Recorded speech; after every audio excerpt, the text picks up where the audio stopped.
Bricfeasta gine an sáid tigúníos is smaoineh fíor siimplí mí gá daoine ach chlárú, tagann siad agus ícimid just leacht an Bricfeasta ach is Bricfeasta le Gaeilge tá gceiste againn. So tang sé an pobl ar fad le chéile an Gaeilge na labhairt. Tá a chéadúir an so don modern Bricfeasta agus tá masúil go mór leis tá ochras an domhan ar fecinn sé go háling. Ruchmuid amachchas bí an amdéarnach bhí céad is trocha duine darlumm, so bhí sé plódatha. So bhí arne teorna choir chun cabhrú leis an gnó agus gachrút. Tá gá spíní gom tá óbh agus toast agus tá masúil go mór leis an caifé, an caifé go háling atá. Is deisiúntaach é bualadh le na mátharcha eile le páistí óga, tá gá páiste gom riana thosaí dó agus má sníolte ach 3B. Thuma bmháthair an sála mar maidin agus is deisiúntaach é sais bonding éanamh.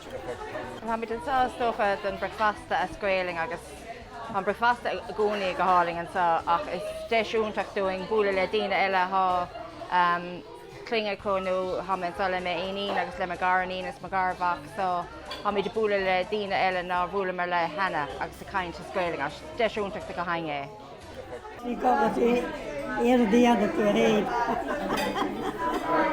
Nuair tá pobl úntaach láidir Gaeilge na gcuineann so is even le maintir na nDéise an briscáist ach is measc an ceart idir ógus éiste idir daoine thúchasa agus idir fálamóirí tagann scoláir fálamóirí isteach chun Gaeilge na fálam just chun bheith ann go an aspas atá gcuine mar aithríonn an áit, bíonn an áit fíor Gaeilge ní gluis á focail béarla ann agus si támuid an Tharbh bródú frise. Bhí caighdeáin an Bricfeasta go úntaach le. Bhí ochras mór sin céad ó doing teachta nuas don Bricfeasta seo. Stochad chugann sé seans doing búla len our córsan agus chat a bheith Beidh sé ag leirad Bricfeasta chéile gach lás bhaile. An so tí go bhhain agus sto gur pub starú le há sé an sos na nDéise, grílár na nDéise agus há sé cóúna dúine a há sé farsing agus tá cistín taobhann acalinn chun na Bricfeasta blasta a dhéana. So há muid ag licnúló. So is má rud é há sé seo mar chuid de Fhéile na nDéise há sé ar siúil thar an deir seachtainna iomlán agus há sé go thúntaach go bhfuil sé a gcuinge an sáir maidin agus bíonn crack agus sport sa bhaint leis, bíonn sé go thúntaach cuairla forbartha na nDéise há sé eagraíodh cosan agus há mar fuormhaochar dómh.